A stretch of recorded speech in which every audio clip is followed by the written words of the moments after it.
तस्वीर में आप इस इंसान को देख रहे हैं, ये एक लड़की के आगे हाथ जोड़ रहा है, माफ़ी मांग रहा है, गुजारिश और रिक्वेस्ट कर रहा है। आखिर इस इंसान की खता क्या है? इसने ऐसा कौन सा गुनाह या कौन सी गलती करी कि जो इस लड़की से माफ़ी मांग रहा है, हाथ भी जोड़ रहा है?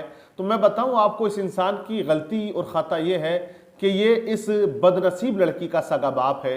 जी हाँ, ये बाप है जो अपनी बेटी के आगे हाथ भी जोड़ रहा है, माफ़ी भी मांग रहा है, गुजारिश भी कर रहा है, रिक्वेस्ट भी कर रहा है, जो उससे बनता वो सब कुछ कर रहा है, लेकिन लड़की इनकार करती है। देखिए, मामला ये है कि इस लड़की का नाम सिमरन है। अजय और अजय नाम के लड़के से इसे मोहब्बत हो जाती है फेसबुक पर।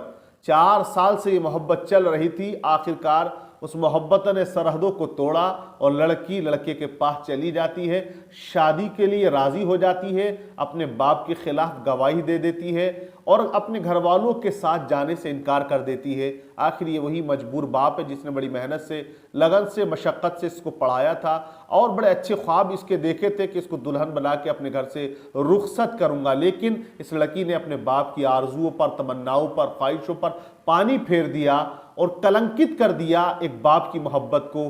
कितना मजबूर है यार ये बाप। आप इसको देख सकते हैं, बार बार देखकर दिल भर आ रहा। क्या होगा ऐसी लड़कियों का?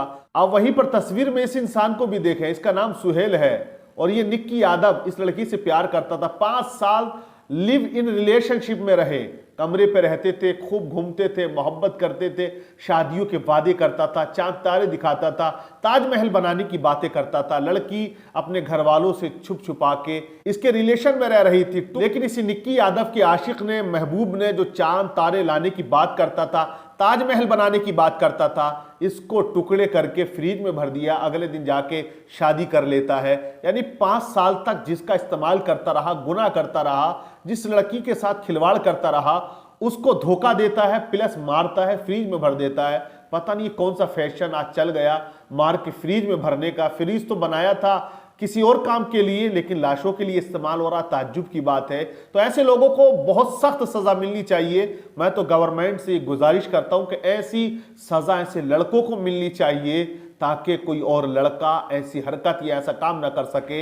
ऐसे बहुत से लोग हैं, ऐसी बहुत सी बेटियां हैं जो अपने बाप का दिल दुखाकर जा रही हैं। बरेली का एक मामला और भी आया, वहां पर भी एक लड़की मुस्लिम है जो हिंदू के साथ जा रही है। अब ये कोई नई बात नहीं है, ये आए दिन रोजाना सुनने में आने वाली बातें हैं और लोग इसको देखते और चले जाते हैं। लेकिन यार, मैं उन बापों से कहूंगा कि जो आज हाथ जोड़ता है, माफी मांगता है, 4 साल से क्यों हमने अपनी बेटी को इतना खुला छोड़ दिया, उस पर कोई लगाम हमने नहीं लगाई, उसको नहीं देखा, आज हाथ जोड़ रहा है। वाकई ये तस्वीरें जो है भावुक कर देने वाली है, क्योंकि बाप जो बड़ी मेहनत से, मशक्कत से पालता है, परवान चढ़ाता है, बेटी को रहमत समझता है यार, और वो बेटी जब जवान हो जाती है तो उसको बदनाम कर देती है, उसकी नाक को कटा के सरेआम वो भाग जाती है, चली जाती है, उसे समाज में रुस्वा कर देती है, लोगों में रुस्वा कर देती है, उसका जीने का मकसद खत्म कर देती है। वो बाप बड़ी मुश्किल से संभलता है जिसकी लड़की घर से फरार होती है, और खासकर वो दूसरे मजहब के साथ जाए। अगर कोई हिंदू लड़की मुस्लिम के साथ जाए तो उसके बाप को चोट लगती है, और मुस्लिम लड़की अगर किसी हिंदू के साथ जाए तो उसके बाप को भी चोट लगती है। बाप दोनों होते हैं और दोनों को चोट लगती है, दोनों के परिवार टूटते हैं, दोनों की माओ की ममता उजड़ जाती है एक तरह से, और मोहब्बत पर विश्वास खत्म हो जाता है, लड़कियों पे विश्वास खत्म हो जाता है। मैंने एक जनाब को देखा कि वो दुआ कर रहे थे कि मौला तो मुझे लड़की मत देना, अगर दे तो औलाद की सूरत में लड़का ही देना। ऐसी दुआ उन्होंने की। तो मैंने उनसे पूछा कि तुम ऐसी दुआ के लिए क्यों कह रहे हो और क्यों कर रहे हो? तो उन्होंने कहा कि हजरत, जब मैं इन लड़कियों को देखता हूं कि सरेआम अपने बाप की इज्जत को नीलाम करके चली जाती है, तो दिल में यह ख्याल आता है काश औलाद ही ना हो। लेकिन ये लड़की पर फिट नहीं बैठती ये बात। मैंने कहा कि ये बात तो लड़के के ऊपर भी बैठती है कि लड़का भी तो किसी की लड़की को लेकर जाता है, उसकी इज्जत को तार तार करता है, तो क्या लड़के की इज्जत नहीं जाती? जाती है, लेकिन समाज हमारा कुछ अलग नजरिए से देखता है। नजरिया जो भी हो, गलत तो गलत है। लेकिन ऐसे मामले आज बेशुमार हमारी निगाहों के सामने हैं। मैं दुनिया के हर बाप को ये पैगाम देना चाहूंगा कि अपनी औलाद को वाकई सोने का निवाला आप खिलाइए। मोबाइल दीजिए उनको, बड़ा अगर वो चला रही है, नहीं मान रही, लेकिन मोबाइल पर निगरानी जरूर रखिए। उनकी फ्रेंड लिस्ट में आप जाइए और खुद भी आप चेक करते रहिए इसकी फ्रेंड लिस्ट में कौन कौन से ऐसे दोस्त हैं कि जिनसे ये बात करती है। किससे मिल रही है। 4 साल यार एक लंबा अरसा होता है। वहीं पर मैंने एक और मामला देखा कि वो हिंदू लड़के के साथ गई, उसने कहा 5 साल से मैं इससे मुलाकात कर रही हूं, मैं इसे अपना जिस्म दे चुकी हूं, अपनी आत्मा इसे समर्पण कर चुकी हूं, मैं मर सकती हूं लेकिन इसके बगैर जी नहीं सकती हूं।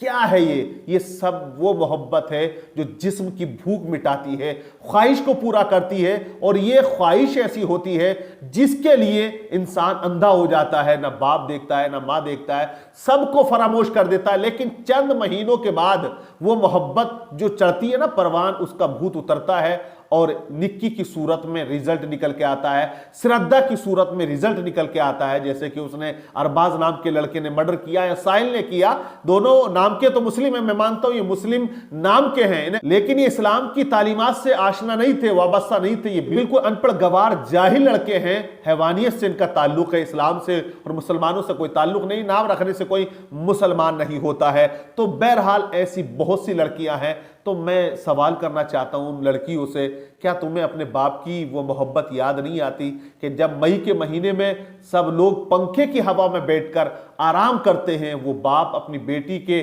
जहेज का इंतजाम करने के लिए मेहनत और मशक्कत करता है, पसीना बहाता है। जब दुनिया आराम कर रही होती है, ये बाप रिक्शा चला रहा होता है, अपनी बेटी को पढ़ाने की अलग अलग सोच रखा करता है। उस बाप की मोहब्बत को चंद दिनों की मोहब्बत में आप ठोकर लगा के चली जाती हो और चंद दिनों के बाद में फिर वही अंजाम होता है कि कोई फ्रीज में मिलती है, कोई खेत में मिलती है, कोई गन्ने के खेत में मिट्टी के नीचे दबी हुई मिलती है। तो आज की इन मोहब्बतों का अंजाम तुम देख रही हो, उसके बावजूद गलत कदम उठा के बाप की इज्जत को नीलाम कर रही हो। बिल्कुल ना तुमसे रब राजी होगा, समाज तो तुमसे राजी है नहीं। ऐसी लड़की की जगह बिल्कुल लोग कहते हैं कि हमारे समाज में है नहीं। तो मैं कहूंगा कि कम से कम अपने माँ बाप की मोहब्बत को सर आंखों पे रखो, जगह दो, रहमत हो रहमत बन के रहो, जहमत मत बनो। लोग रहमत समझे जहमत न बने। लेकिन जब ऐसी लड़कियां समाज में आती हैं, दिखाई देती है, तो फिर लगता है कि ये वाकई अपने बाप के लिए जहमत ही बनी है। अल्लाह के नबी ने तो रहमत करार दिया, जिस घर में लड़की पैदा होती है अल्लाह 10 रहमतें रोजाना उस घर में नाजिल फरमाता है। तो इसलिए इस बाप की आजिजी बेबसी को देखकर मुझे बड़ा ख्याल आया, और यह भी ख्याल आया यार इस बाप ने 4 साल से क्यों अपनी बेटी की तरफ ना देखा था। ये आज हाथ जोड़ रहा है, काश ये हाथ उठा दिया होता 4 साल के अंदर किसी दरमियान गलती करने पर, तो ये आज ऐसा कदम ना उठाती, ये रिजल्ट इसकी निगाहों के सामने ना आता। आप क्या कहना चाहोगे ऐसी